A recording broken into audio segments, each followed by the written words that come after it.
बेबाक, बेखौफ, बेधड़क।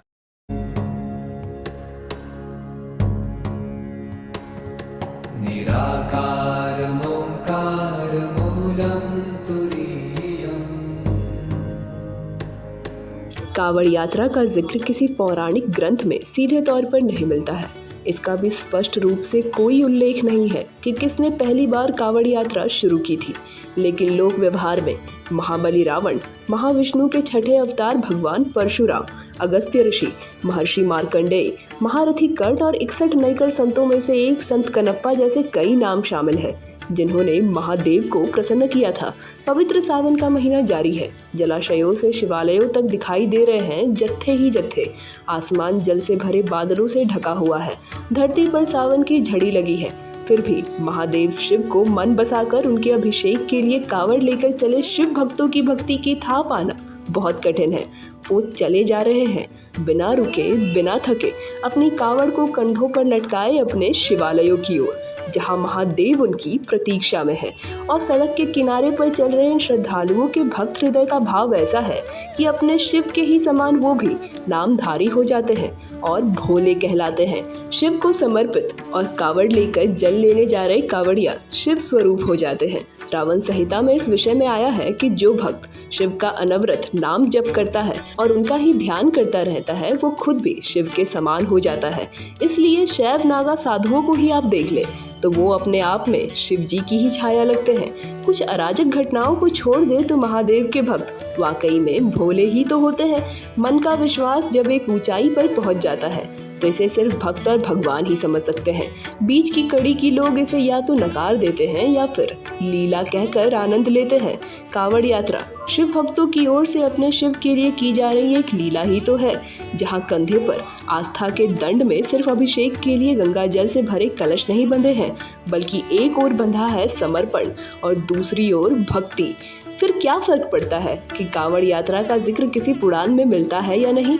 अगर महादेव शिव सिर्फ एक लोटा जल से विष्णुद्रोही रावण पर प्रसन्न हो सकते हैं, तो हम तो राम जी के बालक हैं और शिव जी के दास। हम पर शिव क्यों नहीं प्रसन्न होंगे? जरूर होंगे। वाकई में कावड़ यात्रा का जिक्र किसी पौराणिक ग्रंथ में सीधे तौर पर नहीं मिलता है। इसका भी स्पष्ट रूप से कोई जिक्र नहीं है कि किसने पहली बार कावड़ यात्रा शुरू की थी। लेकिन लोक व्यवहार में महाबली रावण, महाविष्णु के छठे अवतार भगवान परशुराम, अगस्त्य ऋषि, महर्षि मार्कंडेय, महारथी कर्ण और 61 नैकर संतों में से एक संत कनप्पा जैसे कई नाम शामिल हैं, जिन्होंने विधिवत पूजन कर महादेव को बहुत सरल और सहज भाव से प्रसन्न किया था।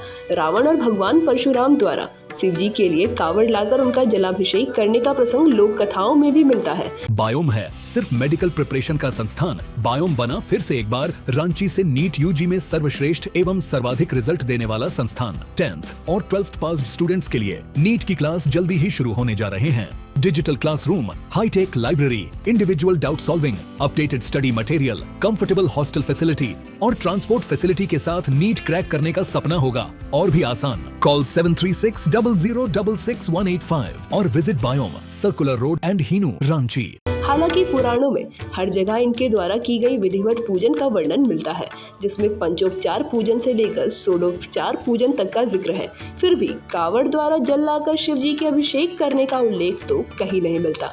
हालांकि कावड़ शब्द का जिक्र रामायण में मिलता है, जहां राजा दशरथ द्वारा गलती से श्रवण कुमार की हत्या हो जाती है। इस प्रसंग में जब श्रवण कुमार के चरित्र का वर्णन आता है, तब कावड़ का जिक्र होता है, जहां पता चलता है कि श्रवण कुमार अपने अंधे माता पिता को कावड़ में बिठाकर तीर्थ यात्रा पर ले जाता है। कावड़ असल में तराजू जैसी आकृति होती है और श्रवण ने अपने माता पिता को दोनों ओर बिठा लिया है और कावड़ कंधे पर रखकर चल रहा है। प्राचीन काल में तीर्थ यात्रा एक नियम होता था। जिस तीर्थ में जाते हैं वहाँ का जल लेकर आगे बढ़ते हैं। इस तरह हर तीर्थ का जल इकट्ठा होता जाता है। तीर्थ यात्रा का आखिरी पड़ाव गंगा सागर या सागर तट पर बसा कोई तीर्थ होता है। रामायण काल में सोमनाथ और प्रभास तीर्थ का बहुत महत्व है, जो कि सागर तट पर ही था।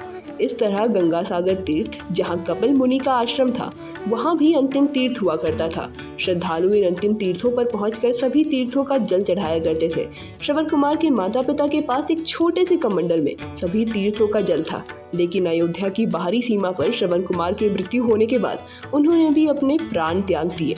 उधर रावण की शिव पूजा का विस्तृत जिक्र रावण संहिता में मिलता है। एक बार रावण महिष्मती क्षेत्र पर विजय पाने के लिए गया। रास्ते में नर्मदा पड़ी।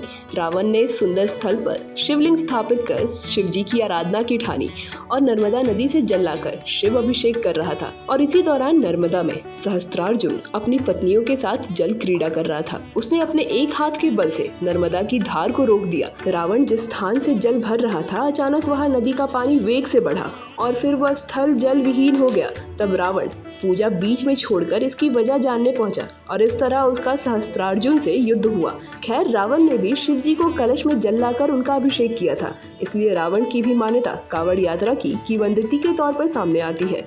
स्कंद पुराण में शिव उपासना के लिए रावणोपाख्यान सर्ग में एक जिक्र आता है, जहाँ शिवगण नंदी और रावण की बातचीत होती है। इस स्थान पर नंदी कहते हैं कि जो भी प्राणी जलाशय से शिवालय तक पैदल ही गमन करता है और फिर जल लेकर शिवालय को धोकर साफ करता है, वो बिना किसी विधान की पूजा के शिवलोक को प्राप्त कर लेता है।